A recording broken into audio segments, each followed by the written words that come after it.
আমরা ইতিমধ্যে দেখেছি একটি কমিটি গঠন করা হয়েছে তদন্ত করার জন্য। আমরা জানি বাংলাদেশে এই তদন্ত কমিটি গঠন করার পরে আর কোনো খোঁজ পাওয়া যায় না। আপনার ওয়ার্ডের সভাপতি আব্দুল রাজ্জাক কাকা তার ছেলে সাব্বিরকে বিয়ে করতে নিয়ে গিয়েছিল সেই খুলনার পাইকাছা কয়রাতে। সেখান থেকে তার পুত্রবধূকে নিয়ে সে বাসায় ফিরছিলেন। ঠিক সেই সময় দোয়ার এবং কলেজ সহ যারা ফিরতেছিলেন সবাই মাইক্রোবাসে ছিল এবং বেলাই ব্রিজের পাশে এসে নৌবাহিনীর একটি গাড়ির সাথে ধাক্কা লেগে সেই মাইক্রোবাসে তাৎক্ষণিকভাবে সে অ্যাক্সিডেন্ট ঘটে এবং 14 জন মানুষ নিহত হয়। সেখানে একই পরিবারের 9 জন মানুষ ছিল। যেখানে আমাদের নিরাপদ সড়ক নাই, আমরা সেই নিরাপদ সড়কের দাবিতে আজকে এই প্রেস ক্লাবের সামনে এসে দাঁড়িয়েছি। আমরা জানি যে মোংলা বন্দর একটি শিল্পাঞ্চল এরিয়া, সেখান থেকে প্রচুর মাল বাংলাদেশের বিভিন্ন প্রান্তে জাহাজ থেকে খালাস হয়ে আছে। অনেক সিমেন্ট ফ্যাক্টরি রয়েছে, ইপিজেড রয়েছে। সেই রাস্তাটি অত্যন্ত যত্রতত্র অবস্থায় আছে। রাস্তার মাঝখানে কোনো ডিভাইডার নেই। রাস্তাটি দুটি গাড়ি গেলে রাস্তাটি সম্পূর্ণ হয়ে যায়। আমরা সেই রাস্তার যাতে অতি দ্রুত 4 লেন করা হয় এবং রাস্তার মাঝখানে যাতে ডিভাইডার স্থাপন করে প্রশস্ত রাস্তা করা হয় এবং দিগরাজ থেকে মোংলা পর্যন্ত যাতে 6 লেনের রাস্তা করা হয়। যারা এই রাস্তাটি কন্ট্রাক্ট নেয় তারা নিম্নমানের উপকরণ দেওয়ার কারণে বারবার ভেঙে যায়।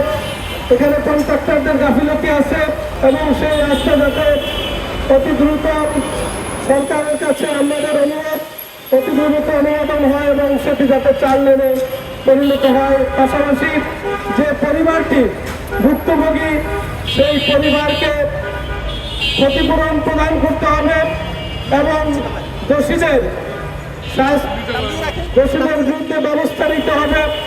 আমরা ইতিমধ্যে দেখেছি একটি কমিটি গঠন করা হয়েছে তদন্ত করার জন্য।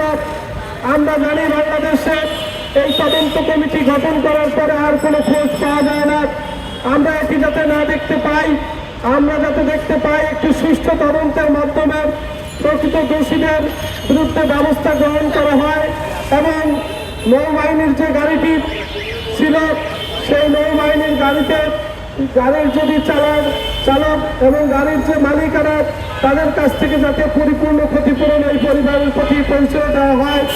এবং আমরা শুনেছি ওই রাস্তায় নৌবাহিনীর গাড়িগুলো বেপরোয়া গতিতে চলে, তারা কোনো সিগন্যাল মানে না, তারা অন্যান্য গাড়িদের মনে করে প্রজা আর নৌবাহিনীর গাড়ি হয়েছে রাজার, সেভাবেই তারা ওই অঞ্চলে চলেন।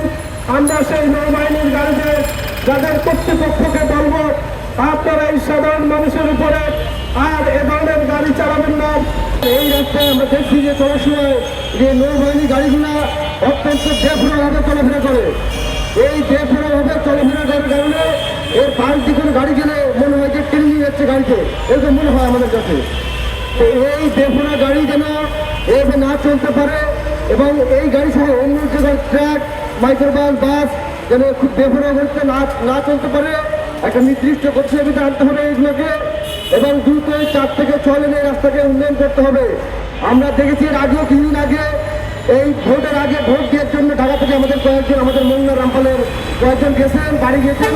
বাড়ি যাওয়ার পথে এই আমাদের মোংলায় 3-4 জন সহ রামপালের 500 জনও একই ঘটনায় একইভাবে একই গাড়িতে নিহত হয়েছেন। আমাদের গ্রামের 2জন ছিল আমাদের ইউনিয়নের। তো এগুলো অত্যন্ত দুঃখিত কষ্টের আমাদের জন্য যে বারবার আমাদের স্বজনদের হারাতে হচ্ছে এই রোডে। দীর্ঘদিন থেকে প্রতি বছরই বিশেষ করে ঈদের আগে তো অনেক ঘটনা ঘটে এবং প্রতি বছরই প্রতি মাসেই অ্যাক্সিডেন্ট এই রোডে দুর্ঘটনায় মানুষ মারা যাচ্ছে। কেউ আমাদের সবাই পরিবার আমাদের আত্মীয় স্বজন। তো আমরা আমাদের এই সকালে আমরা আমাদের আত্মীয় স্বজনকে হারাতে চাই না।